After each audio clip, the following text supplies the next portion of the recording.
buenas noches en este día de Halloween. Nosotras somos dos con todo. Muy buenas noches, Mon. ¿Qué tal, Dulce? ¿Ya estamos listas? ¿Y tu disfraz? No. Se me olvidó. Pues yo traté de venir como calabaza. Bueno, más o menos, mira, tú de calabaza y yo de la parte de arriba, lo verdecito. Ándale, pues ahí está. Mira, con eso les damos la bienvenida. Bien, pues seguramente ya vio este video que está circulando en redes sociales a lo largo de esta noche. Es el legislador del PRI, Alejandro Moreno, dirigente también de este partido, y el presidente del Senado, Gerardo Fernández Noroña, pues discutiendo en plena mesa directiva, ya casi al término de la sesión. Bien, como ustedes saben, Gerardo Fernández Noroña tiene pláticas en redes sociales todos los días, en sus canales de YouTube, por ejemplo, y ahí pues dijo Mon que si él se paraba, pues podrían haberse agarrado verdaderamente a golpes. También por el lado de Zacatecas, ojo, porque el día de hoy el Congreso de esta entidad quitó el fuero a un alcalde por presuntos nexos con el narcotráfico. Así es, Dulce, y también les tenemos una entrevista con el consejero del INE, Faz Mora, después de que ayer, como aquí les informamos, en sesión extraordinaria, 6 consejeras votaron a favor de promover una controversia constitucional ante la Suprema Corte de Justicia de la Nación para eliminar unos artículos que fueron reformados recientemente y que lo que están exponiendo le da muchas más facultades a la consejera presidenta del INE, Guadalupe Tadei, y también el consejero Faz nos habló sobre el momento en el que va el Instituto Nacional Electoral en cuanto a esta elección de funcionarios del Poder Judicial, Dulce. Así es, bueno, entonces ya escuchó, va a estar bueno el programa, quédese, bienvenidos, pausa y arrancamos. Creo que ya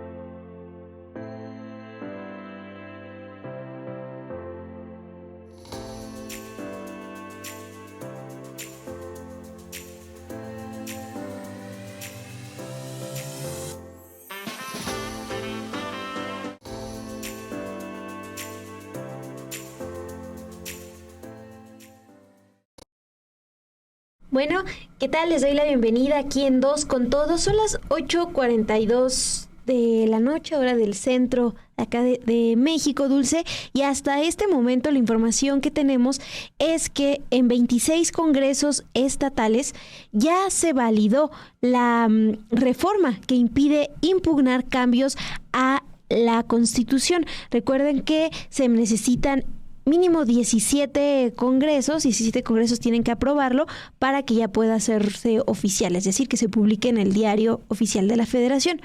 Bueno, el presidente de la mesa directiva de la Cámara de Diputados, Sergio Gutiérrez Luna, hizo la declaratoria solo con la presencia de diputados de Morena y aliados. Los legisladores del PRI, PAN y Movimiento Ciudadano se ausentaron. Momentos después, bueno, esta reforma que se aprobó fue enviada al Senado, donde también se realizó la declaratoria de validez. Esto para recordar, Dulce, lo rápido que fue aprobada esta reforma constitucional que blinda de amparos próximas reformas que se presenten. El próximo 5 de noviembre, también tengan presente que la Corte sesionará para discutir el proyecto del ministro Juan Luis González Alcántara. Un proyecto que llegó a la Suprema Corte gracias a las impugnaciones que presentaron partidos como el PRI y el PAN contra la reforma al Poder Judicial. Y este proyecto plantea varias modificaciones a la elección de juzgadores que está prevista para el 2025. Pero por lo pronto, Dulce, ya se aprobó esta reforma que blinda próximas reformas y en 26 congresos. Así es, Mon, en 26 congresos en cuestión de horas. Y, Mon, lo que era pues simplemente un requisito y muy esperado por este tema de que Morena y aliados tienen mayoría y que incluso la oposición no estuvo presente en esta declaratoria de validez, terminó al final en pleito, en pleno Halloween. Bien, pues la tarde de este jueves, ya casi noche, durante el término de la sesión en la que se declaró la validez de la reforma que blinda estas reformas constitucionales, los senadores Gerardo Fernández Noroña, presidente del Senado, representa a toda una institución, y el dirigente del PRI y también senador Alejandro Moreno protagonizaron un altercado cuando el priista se subió a donde está la mesa directiva presidida por Gerardo Fernández Noroña y comenzó a gritarle a Fernández Noroña porque en la versión de Alito no le había querido dar la palabra para seguir hablando al respecto, y en la versión de Fernández Noroña pues ya se había discutido lo suficiente este tema de la validez. Bien, pues vamos a escuchar parte de este intercambio de palabras y volvemos con lo que narra Gerardo Fernández Noroña ya durante su videocharla, ya un poco más calmado. Quienes estén por la afirmativa, a favor de levantar la mano. Gracias. Quienes estén por la negativa, a favor de levantar la mano. Quienes se abstengan, a favor de levantar la mano. Suficientemente discutido el asunto, presidente. Hemos respetado siempre para que nos des la palabra. Así ha sido. Ese es un tema, si no necesitas al senador Alejandro Moreno, vaya a su curul y dígame desde su curul. Dígame desde su curul lo que no me ponga el dedo encima, no me ponga el dedo encima, no me ponga el dedo encima. Respeto a la presidencia, respeto a la presidencia, respeto a la presidencia, respeto a la presidencia. No me toque, no me toque. Continúe la secretaría con los asuntos de la agenda. Consulte a la continúe la secretaría con los asuntos de la gente. No mientras no lo hagas bien. Hazlo desde allá. Respeta, presidente. Respeta, presidente. Se han agotado los asuntos de la agenda, presidente. Muy bien. Primero.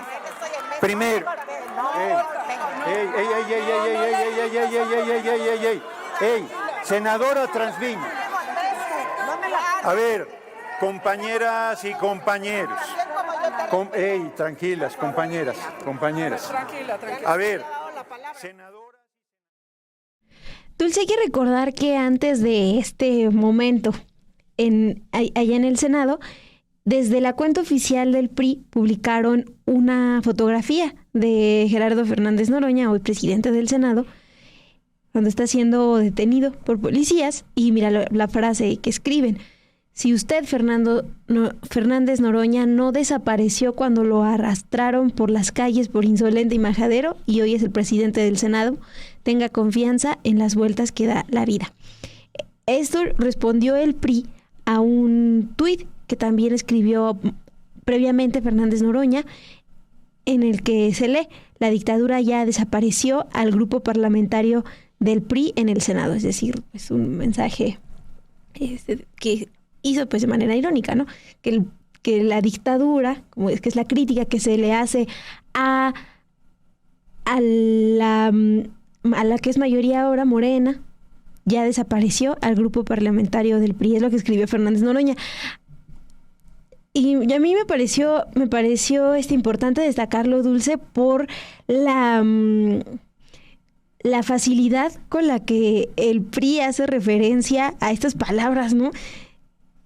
Si no desapareció cuando lo arrastraron, así, o sea, como si el PRI no se caracterizara justo por lo mismo, por ser los gobiernos del PRI, ¿no? Por ser represores, por las desapariciones. ¿Con qué facilidad publican esta imagen y esta palabra? Pero bueno, eso desató también las críticas allá en el Senado. Sí, digamos que fue la cereza en el pastel de esta tensión que ya tenían desde la mañana para que se fueran pues a los gritos y casi a los madrazos. Estoy citando a Fernández Noroña. Justamente después de terminar esta sesión, Noroña comenzó sus acostumbradas charlas que realiza todas las tardes, noches en sus redes sociales, y ahí dijo: me puso la mano encima, yo le dije no me toques, respeta. En ese momento, dice Noroña, era evidente la provocación por parte de Alito. Si yo me paro, nos agarramos a madrazos, sin duda. Yo tengo sangre en las venas, reconoce, y no iba a permitir que hubiese esa falta de respeto, no tanto a él como persona, sino a la figura de la presidencia del Senado. Hubo un intercambio duro, pero yo no me levanté, que era lo que él buscaba, una provocación. Y ahí está el video que además de que está en la transmisión oficial del Senado, pues está también en videos de reporteros que estaban ahí dentro del pleno y además en redes sociales. Las redes sociales ya hicieron lo suyo para que se hiciera viral. Finalmente, pues como también se vio en la sesión, Alejandro Moreno, a pesar de que ya estaba suficientemente debatido el tema, de acuerdo con Fernández Noroña, tuvo otra vez la palabra, pero desde su escaño, que es donde se debe hacer y que todos los senadores tienen la obligación de hacer, desde el escaño pedir la palabra y no pararse y no solo gritarle, sino incluso sí tocar a la figura de el presidente del Senado. Y algo que también destacó en su intervención, algo que destaca de esa intervención de Alejandro Moreno es la crítica que le hace a Gerardo Fernández Noroña. Comenta: ¿cuántas veces no lo vi subir a la tribuna, subir a la presidencia de la Cámara y reclamarle de manera firme al presidente del Congreso? Yo creo que no se hizo con falta de respeto. Es decir, eso lo dijo después de que bajó, después de que estuvo señalando pues, con su dedo ahí a Gerardo Fernández Noroña, el presidente del Senado, y él enfatiza, yo creo que no se hizo con falta de respeto. Estamos viendo ahí las imágenes, Dul, y también algo que te comentaba que me llamaba la atención es que el senador que está al lado de Gerardo Fernández Noroña, derecha a su izquierda, Marín, pues sí destaca porque ahora está en la bancada del Partido Verde, pero antes militó muchísimos años en el PRI, o sea, era amigo de Alito y ahorita está ahí estuvo observando muy de cerca. Sí, y que al final pues fue uno de los que intentó pues ya separarlos porque pues esto pudo haberse elevado. Bien, Mon, 8:52 tiempo del centro de México. Es momento de pasar pues justamente a este análisis que realiza tanto nuestro jefe de información Obed Rosas como el jefe de investigación Álvaro Delgado. Hay incluso un video, pero todo parte a partir de algo que ocurrió en 2016 cuando entonces Andrés Manuel López Obrador era dirigente de Morena, 3 años después de haber fundado este movimiento. Aquí está esta disyuntiva, esta hipótesis que plantean tanto Rosas como Delgado. Si los ministros Javier Lainez Potisek, Luis María Aguilar Morales, Alberto Pérez Dayán y Jorge Pardo Rebolledo son congruentes con sus criterios jurídicos, deberán votar el próximo martes 5 de noviembre en contra del proyecto del ministro Juan Luis Alcántara Carrancá, porque en 2016 rechazaron la acción de inconstitucionalidad promovida entonces por Andrés Manuel López Obrador para revisar una reforma a la Constitución. Vamos pues a ver el video. El ministro Juan Luis González Alcántara Carrancá ha abierto la puerta a un criterio que durante años la Suprema Corte de Justicia de la Nación ha rechazado: la posibilidad de que el Poder Judicial revise, invalide o modifique las reformas que se hacen a la Carta Magna si detrás hay una violación al proceso legislativo, un principio que incluso ha compartido en el pasado la actual ministra presidenta Norma Piña Hernández. Por ello, si los ministros Javier Lainez Potisek, Luis María Aguilar Morales, Alberto Pérez Dayán y Jorge Pardo Rebolledo son congruentes con sus criterios jurídicos, deberán votar el martes en contra del proyecto de Alcántara Carrancá, pues en 2016, a propuesta de Norma Piña, rechazaron la acción de inconstitucionalidad promovida por Andrés Manuel López Obrador para revisar una reforma a la Constitución de México. En efecto, ante la demanda presentada por López Obrador como presidente de Morena, el ministro Lainez Potisek la desechó de inmediato en febrero de 2016 y el 2 de mayo a propuesta de Norma Piña. La mayoría de los ministros de la Corte confirmaron el desechamiento con el mismo argumento de que la acción de inconstitucionalidad no es la vía para impugnar una reforma constitucional. De este modo, si los ministros respetan sus argumentos, desecharán el martes 5 de noviembre el proyecto de González Alcántara Carrancá sustentado en un criterio opuesto. Y es que el 2 de mayo de 2016, a propuesta de Piña Hernández, la mayoría de los ministros resolvió desechar el recurso de reclamación 9/2016 de López Obrador en contra del decreto de reforma a la Constitución Política de los Estados Unidos Mexicanos en materia de la reforma política de la Ciudad de México que cambió la denominación de Distrito Federal a Ciudad de México. Morena promovió recurso de reclamación y se le turnó el caso a Norma Piña, quien propuso declarar infundado el recurso de reclamación de López Obrador y Morena y se aprobó con 8 votos a favor. Posteriormente, al resolver el recurso de reclamación 8/2016 presentado por Movimiento Ciudadano contra la misma reforma política de la capital, la ministra Norma Piña puso a consideración el Pleno y la Corte que el referido procedimiento de reforma constitucional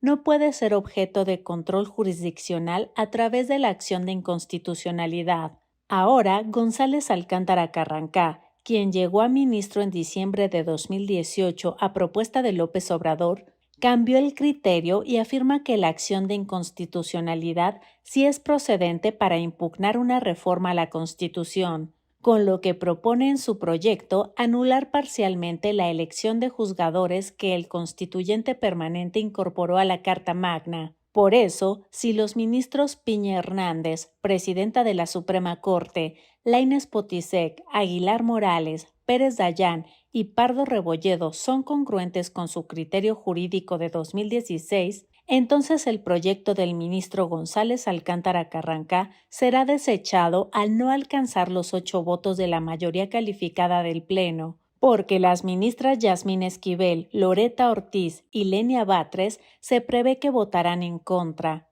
Los argumentos del ministro ponente para anular parcialmente la reforma, además de considerar procedente la acción de inconstitucionalidad, son los que López Obrador expuso en su demanda, en el sentido de que la Suprema Corte sí podía revisar una reforma constitucional si se aprecia alguna violación a los derechos humanos de contenido político y hasta citó una jurisprudencia internacional.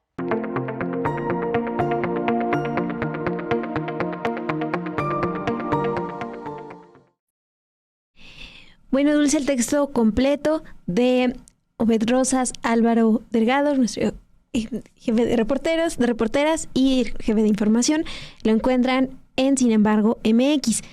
Seguimos con información sobre los comités que se tienen que crear para evaluar la idoneidad de los perfiles que competirán el próximo año en esta elección de juzgadores. Hoy la Suprema Corte de Justicia de la Nación y la presidenta Claudia Sheinbaum designaron cada uno de los 5 integrantes del comité de evaluación para esta elección extraordinaria de jueces, magistrados y ministros. Un nombre que llamó mucho la atención fue el del ministro en retiro, Arturo Saldívar. Él fue uno de los propuestos por el Ejecutivo Federal. Del lado de la presidencia, quienes integrarán el comité de evaluación son las siguientes personas. Bueno, Arturo Fernando Saldívar Lelo de la REA, él es abogado, fue nombrado ministro de la Suprema Corte de Justicia en el 2009 y la presidió de enero del 2019 hasta diciembre del 2022. También destaca el nombre de Javier Quijano, un abogado con maestría y doctorado en Derecho. Entre el 2016 y el 2017 fue diputado de la Asamblea Constituyente de la Ciudad de México y también fue asesor legal de Andrés Manuel López Obrador en el 2006, cuando se estaba planteando su desafuero. Está el nombre también de Maricruz Cortés. Ella es abogada y maestra en Derecho Electoral, magistrada titular de la tercera ponencia y presidenta de la Sala Penal del Tribunal Superior de Justicia de Tlaxcala. Vanessa Romero Rocha, abogada, tiene 2 maestrías en diferentes ramas del derecho, es columnista en medios nacionales y también participó en distintos foros a favor de la reforma al Poder Judicial. Otro nombramiento es el de Inés Romero Cruz, magistrada presidenta del Tribunal Superior de Justicia y del Consejo de la Judicatura de Veracruz. Mientras que del lado de la Suprema Corte, el comité está integrado por 3 mujeres y 2 hombres. Mónica González Contró, actualmente es directora del Instituto de Investigaciones Jurídicas de la UNAM, y, si su nombre por ahí le suena, ella era abogada general de la UNAM durante el tiempo en el que Enrique Graue fue rector. Emma Mesa Fonseca, magistrada del 9º Tribunal Colegiado en materia penal del Primer Circuito y maestra en Derecho Procesal. Emilia Molina de la Puente, maestra en Derechos Humanos, magistrada y presidenta de la Asociación Mexicana de Juzgadoras. Wilfrido Castañón, él es magistrado del Tribunal Colegiado en materia civil del Primer Circuito. Luis Enrique Pereda Trejo, doctor en Derecho y consejero de la Barra Mexicana. Para que tengan bien presente qué es lo que harán estos comités. Bueno, de acuerdo con el proceso que ya fue avalado, que ya está publicado también en el Diario Oficial de la Federación, está este planteamiento de elegir a las y los juzgadores en 2025. Cada uno de los poderes de la Unión, el Ejecutivo, el Legislativo, el Judicial, tienen que conformar un comité de evaluación. Estos comités se van a encargar de emitir reglas internas para definir cómo funcionarán y las convocatorias para participar en el proceso de evaluación y selección de postulaciones. También tienen que publicar la lista de aspirantes y finalmente realizar la evaluación de idoneidad y elegibilidad de estos perfiles. Pues Simón, fue justamente el día de hoy, 31 de octubre, el límite que tenían los 3 poderes, ejecutivo, legislativo y judicial, para enviar a los integrantes del comité. Ya lo hicieron. No sorprende que cada poder, de acuerdo con su postura política, pues proponga a estos integrantes, más allá de que pues los integrantes, como leías, pues tienen un perfil bastante académico. Pues hay algunos que llaman la atención que también tienen una clara postura política. El caso de Saldívar por el lado de la propuesta del Ejecutivo. Del lado del judicial también llama la atención, por ejemplo, la magistrada Emilia Molina. Ella es una de las principales voceras en contra de la reforma al Poder Judicial, incluso es integrante de la famosa JUFET, esta asociación que se estuvo pronunciando e incluso estuvo en paro laboral. Entonces, pues no hay como tal sorpresas, pero ojo, porque esas personas van a ser las que finalmente palomen qué nombres van a aparecer en estas boletas el día de la elección en junio de 2025. Y justamente hablando de el INE, que va a ser el encargado de organizar esto, pues hoy les traemos una sección de Con Todo especial, es particular. Por favor, Man. Así es, Dulce. Bueno, pues conversamos con el consejero electoral Martín Faz Mora. Teníamos interés de explicarles a ustedes, a quienes nos ven acá en Dos con Todo, a quienes ven las transmisiones de Sin Embargo, qué pasó ayer en la sesión extraordinaria del INE, en donde 6 consejeros aprobaron llevar a la Suprema Corte de Justicia una controversia constitucional para revertir reformas que se hicieron a 2 artículos de la Ley General de Instituciones y Procedimientos Electorales.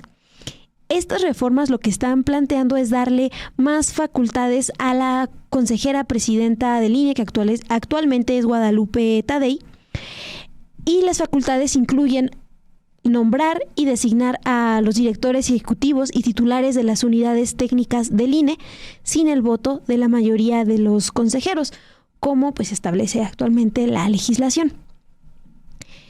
Lo que plantearon desde ayer en la sesión, lo que plantea hoy también el consejero Faz Mora, es que no se trata de un tema personal, que no se hizo exclusivamente para atacar a la consejera presidenta Guadalupe Tadei, pero que sí lo ven como que estas reformas sí las ven como algo preocupante, pues porque estaría atentando contra esta pluralidad que hay dentro del INE. Es la postura que dan estos 6 consejeros que aprobaron promover la reforma, la controversia constitucional.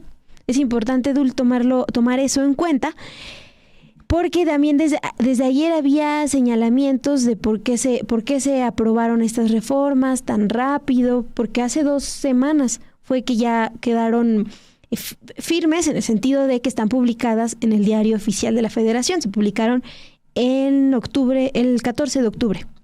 De eso hablamos en un primer momento con el consejero Faz, y también pues le preguntamos qué está pasando entonces con la elección del Poder Judicial. Recuerden que el INE pues tiene muchísima responsabilidad, tendrá mucha responsabilidad con la creación de las boletas, definir cómo se instalarán las casillas, cómo será la capacitación. Bueno, pues un adelanto, nos comenta que todavía no están sesionando para definir estas cuestiones relevantes, pues porque también están a la espera de lo que decida la Suprema Corte de Justicia de la Nación, aunque la semana pasada veíamos un comunicado del INE que sí hablaba de que ya podrían continuar. Pero bueno, de esas posturas distintas que hay dentro del INE, nos habló el consejero Faz Moral.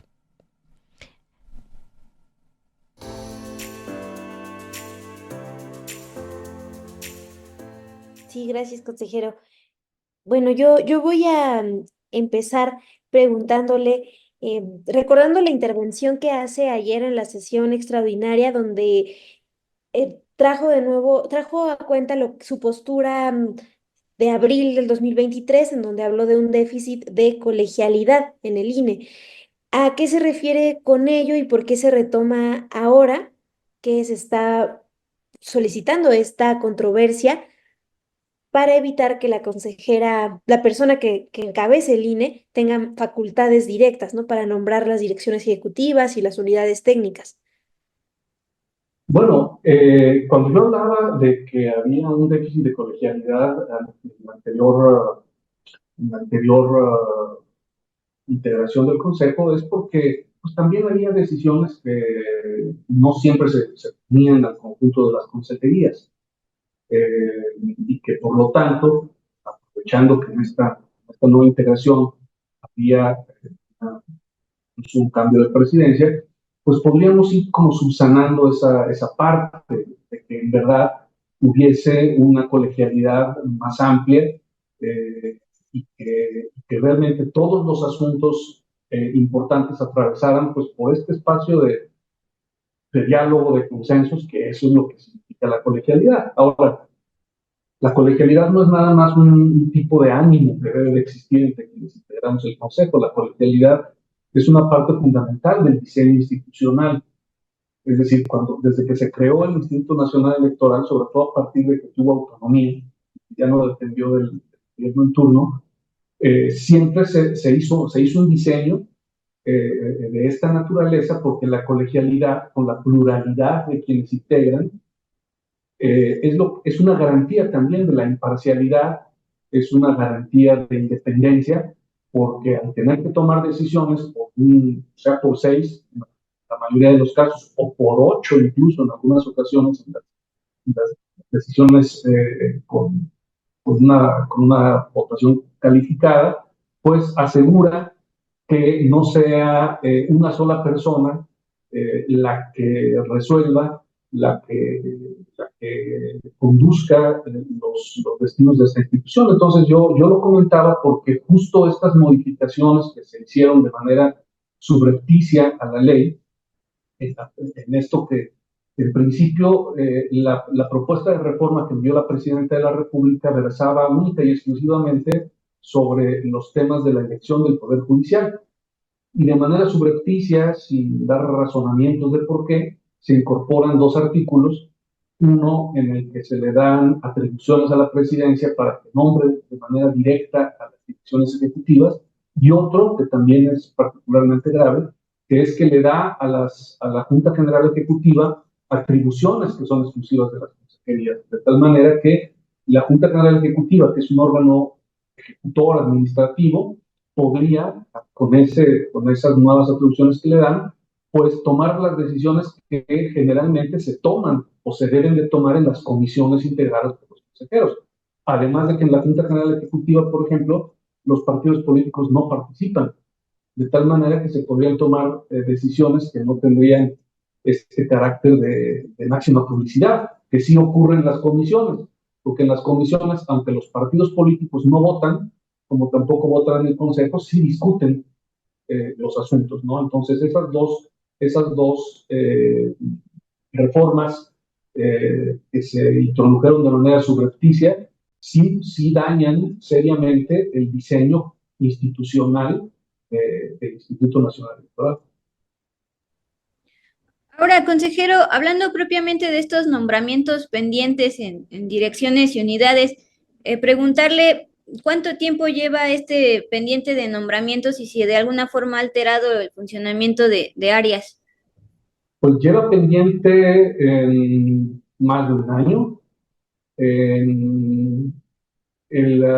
Ahora, hay que decirlo, había acuerdos de que ocuparan algunos cargos y, sin embargo, en un momento dado la presidenta resolvió no presentarlos al Consejo e incluso para la Secretaría Ejecutiva había los votos suficientes para que alguien ocupara la Secretaría Ejecutiva y, sin embargo, la presidencia no resolvió no apoyar una propuesta que ella misma había hecho, que era de una funcionaria para que fuera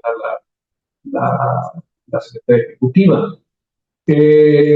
Las encargadurías de despacho que están, efectivamente, el trabajo se ha logrado sacar, pero también en buena medida por el trabajo de las comisiones, que las comisiones de consejerías están vigilando permanentemente el trabajo que hacen las encargadurías de despacho.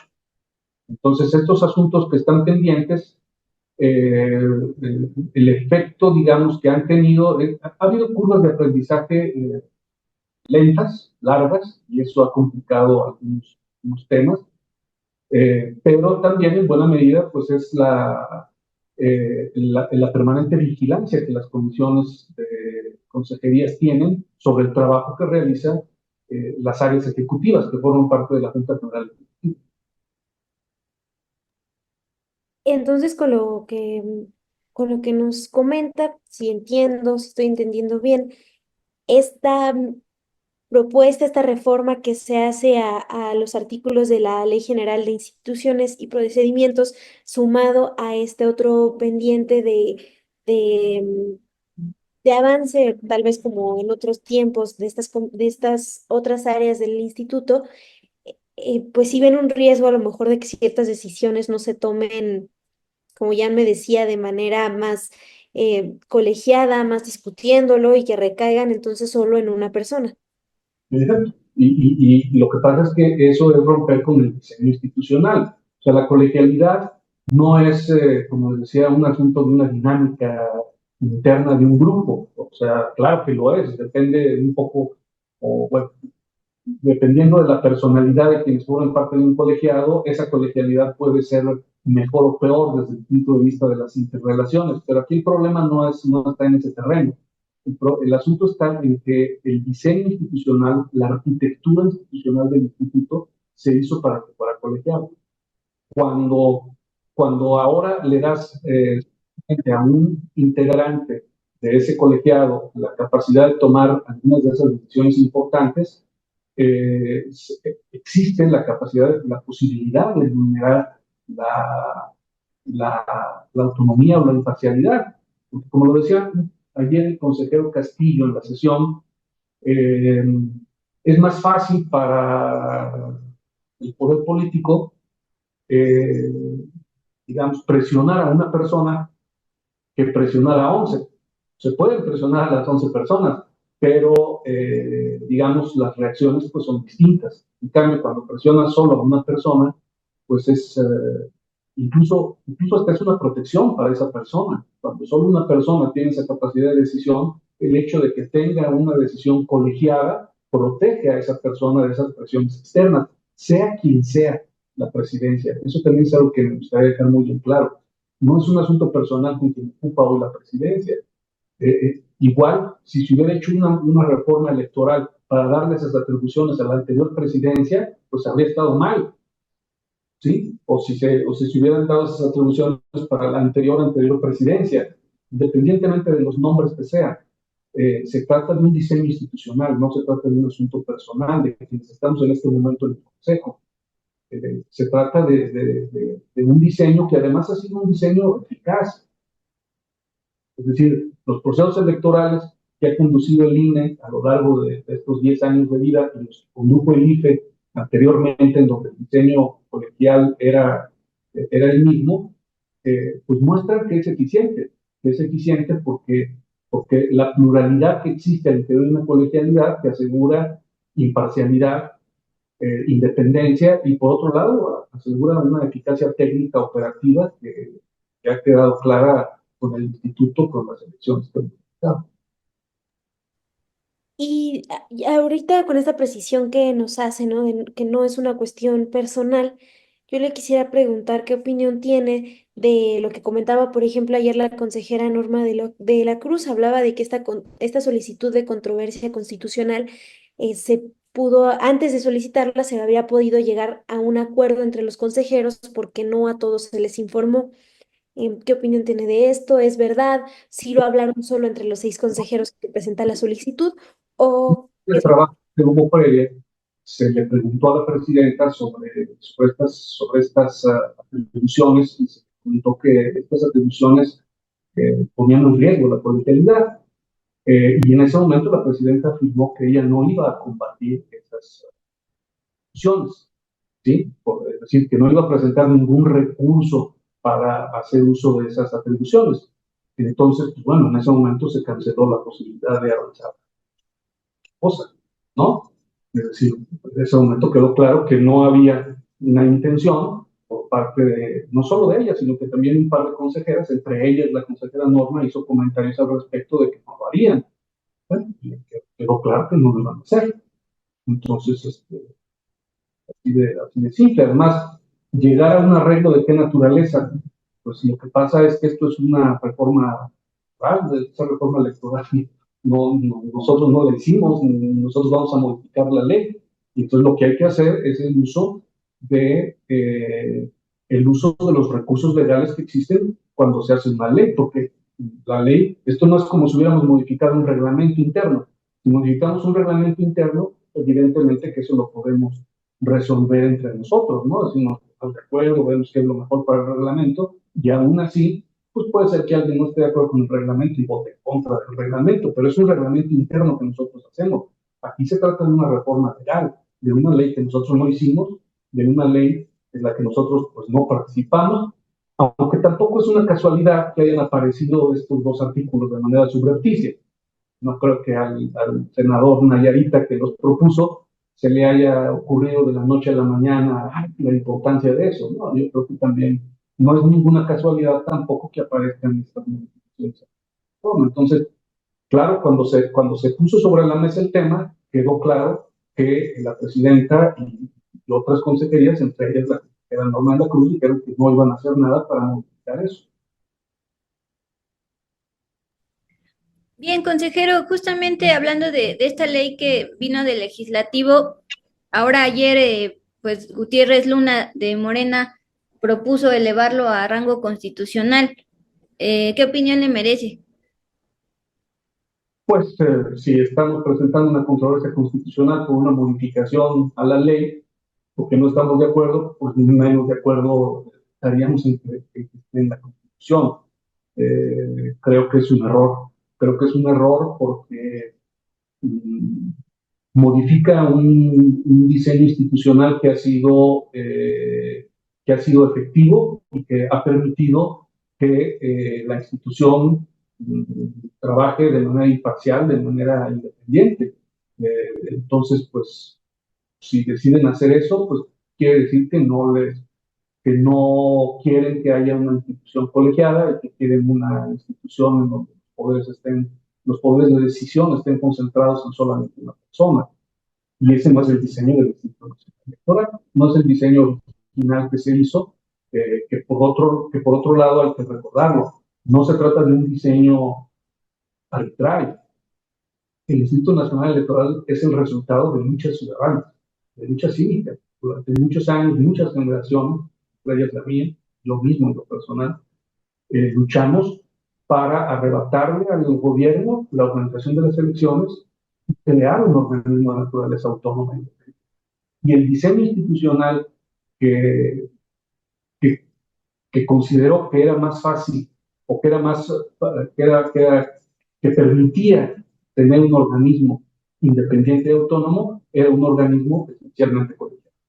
Si se modifica esta naturaleza colegiada, pues estaríamos hablando de otra institución. Pero no hay que olvidarlo, repito, el INE es el resultado de las luchas ciudadanas que se emprendieron en los años 90, particularmente finales de los 80 y los 90, para tener organismos electorales confiables, porque hay que recordar que organismos electorales existían, ¿no? Pero no eran organismos confiables, porque eran organismos que estaban controlados por el gobierno, directamente la Secretaría de Gobernación los controlaba. Y entonces la construcción del IFE, ahora INE, pues fue el resultado de luchas ciudadanas, de tal manera que este diseño colegiado de esta institución no es un asunto arbitrario ni casual.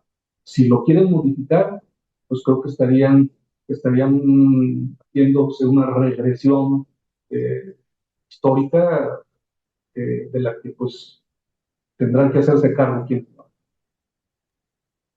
Yo también le quiero preguntar, consejero, sobre esta cuestión que nos planteó de que no, desde las propuestas para modificar la Ley General de Instituciones, no las ven como una coincidencia.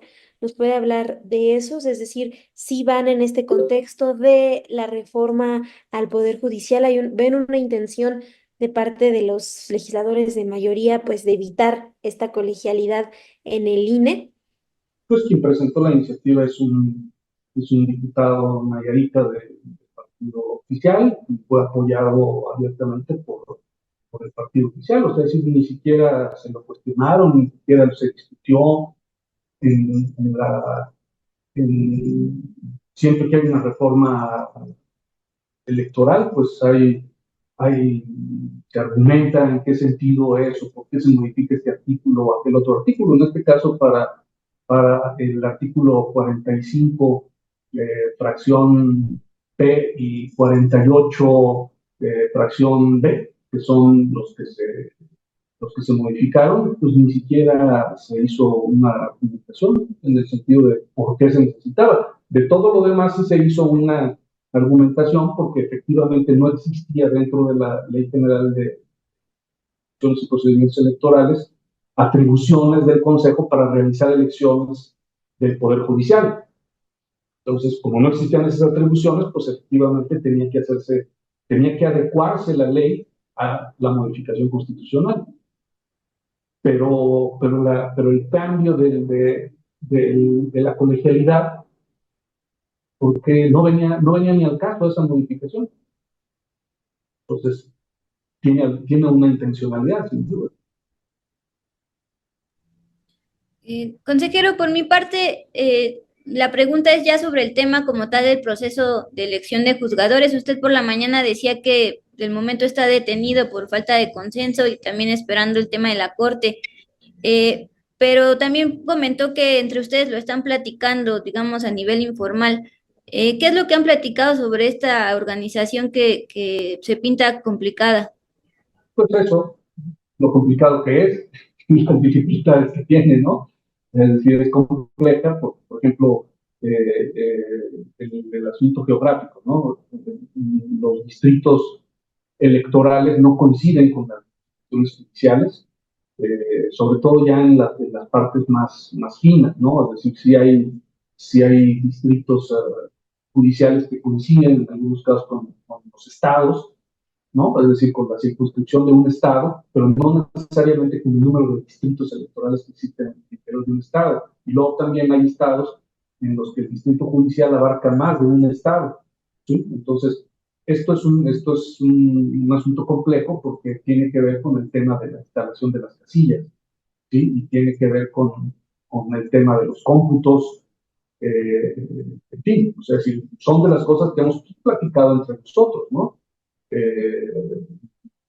Digamos, cosas como esas, o como la complicación, por ejemplo, de tipo de boleta. El tipo de boleta va a tener que ser una boleta electoral muy distinta a la que está acostumbrada la ciudadanía, no solamente en el tamaño, sino incluso en el diseño, por ejemplo, ¿no? Ese es el tipo de cosas que hemos estado platicando internamente. Entonces no nos impiden platicar entre nosotros.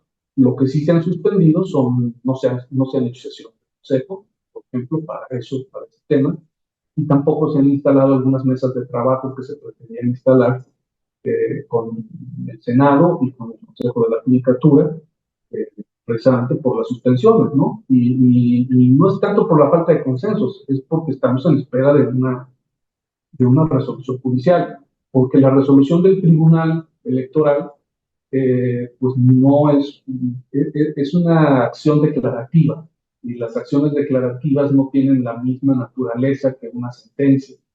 Y esa acción declarativa del tribunal también claramente estableció que quedaban intocados todos los amparos y las suspensiones, porque ellos no pueden resolver sobre esos amparos y las suspensiones, quien tiene que resolver es la autoridad judicial.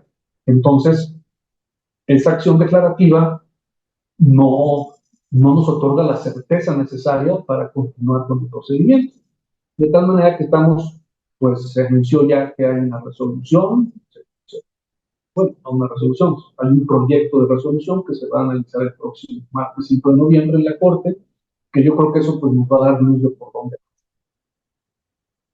Ya veo, consejero. Entonces, aunque hace unos días se publica desde la página oficial del INE un comunicado donde se habla pues de esto que emite el Tribunal Electoral, ¿no? De la opción de sí continuar con la organización de la elección, aún así ya dentro de los consejeros, con usted con lo que me comenta, lo que veíamos de la consejera Dana también Rabel, hay dudas de si seguir o no por esto que nos comenta, es solo una acción declarativa.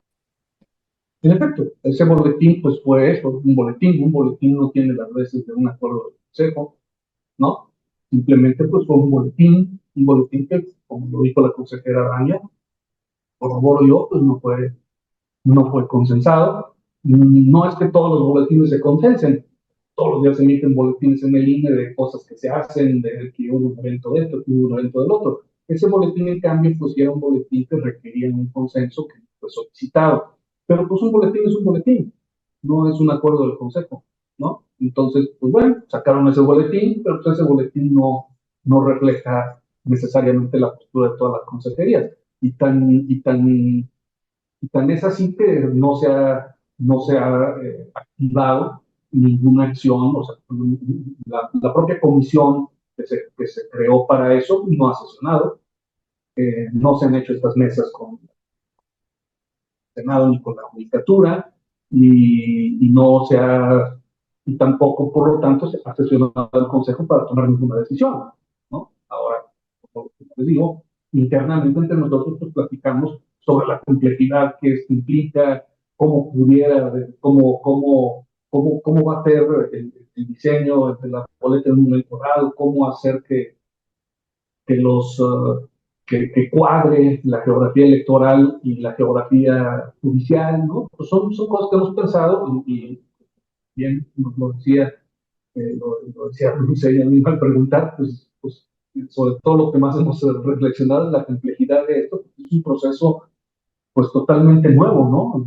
Nuevo en el sentido de que implica modalidades y formas a las que el instituto no ha hecho antes, ¿no? Entonces, la idea es ver cómo adecuamos esto a lo que sí se ha hecho, pero aún así tiene sus complejidades y estas incluso son complejidades que van a afectar también en toda la ciudadanía. No va a ser exactamente igual como ha sido siempre.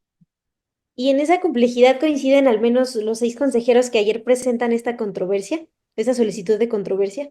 Pues en algunas cosas y en otras no. O sea, es decir, no, no hay unanimidad de pensamientos entre todas las consejerías, ¿no? Y eso ha quedado muy claro en otros asuntos, ¿no? Pues, simplemente si se recuerda el tema de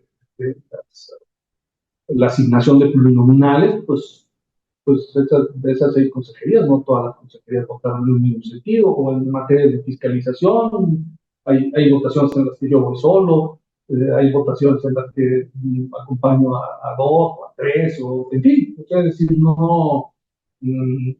eso es lo que hace rico a un colegiado, la pluralidad, justo, ¿no? Hay cosas en las que a veces se logra conjuntar una mayoría, como fue el día de ayer de 6, hay ocasiones en las que no, pero justo eso es lo rico de un colegiado, la pluralidad de ideas, la pluralidad de opiniones.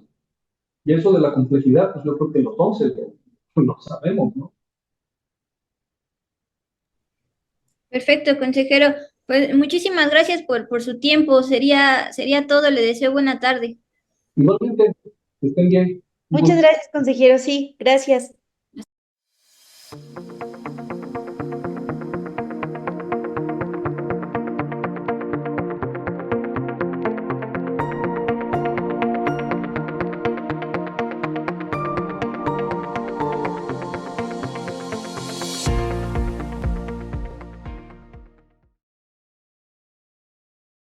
Así va el tema del INE, tanto los pendientes de designar cargos que no solo tengan encargados de despacho y con ello se afecte de cierta forma la funcionalidad del INE, como nos platicaba el consejero Martín Faz.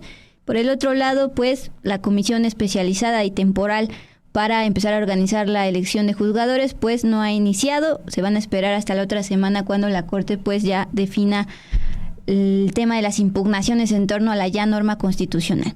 Gracias por sus comentarios. Dice Oscar, muy buena entrevista, pero nos debe la entrevista a la presidenta del INE, justamente Guadalupe Tadei, y eso me da pie, Mon, a decirles que esta tarde, precisamente, la consejera presidenta Guadalupe Tadei acudió a la Cámara de Diputados, particularmente a instalar una comisión sobre la reforma político-electoral. Y pues básicamente ahí están hablando de una posible reforma al INE como tal, pero ya no hay mayores detalles. Sin embargo, cuando salió de esta instalación de comisión, pues obviamente le chacalearon a algunos reporteros que estaban ahí en la Cámara de Diputados y le preguntaron como tal sobre esta división dentro del INE, y ella plantea esta famosa colegialidad, es decir, pluralidad dentro del INE. En el INE están acostumbrados a que todas las decisiones se toman en consenso, no puede haber solo una persona que decida, y es por eso que estaban en contra de que Guadalupe Tadei fuera la única que pudiera designar estos cargos y con esto destrabar el tema de los encargados de despacho. También por acá dice Pegaso 1, ya no lo había visto por acá, gusto saludarte Pegaso 1. El INE, su función es hacer elecciones y ahora consultas populares, no están para otras interpretaciones o formas que ellos quieren aplicar. Y también por acá decía Rodolfo Salas, pues a chambear, que para eso reciben buenos sueldos los consejeros del INE. Les recordábamos que justamente en tiempos de Lorenzo Córdoba fueron los que se ampararon contra la ley de austeridad para seguir ganando más que la figura de la presidencia de la República, a pesar de que pues, un artículo constitucional prohíba esto. Y finalmente Pitcan dice, la pluralidad de opiniones está bien, siempre que no lleve a la parálisis, como las designaciones pendientes por tiempo indefinido, pues justamente por el lado de las designaciones de cargos así están. Y te decíamos que me quedó en la lengua una pregunta más al consejero Faz, que era si no sienten como ansiedad, porque el tiempo está pasando y no pueden avanzar precisamente por estas trabas en torno a las impugnaciones por parte y presentadas por parte de partidos políticos ante la Corte. Hasta la otra semana se va a destrabar este tema y entonces pues así van las fechas y así va el tema del INE. Pues ya para despedirnos en este Halloween, por cierto agradecemos la calaverita que nos mandan desde New Jersey María Romero y Gerardo Meléndez.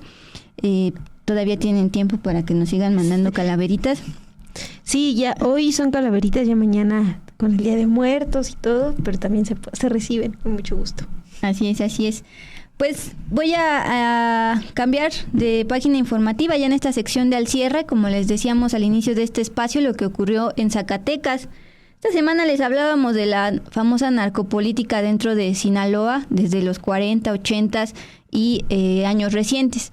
Pero hoy en Zacatecas pues ocurrió algo particular.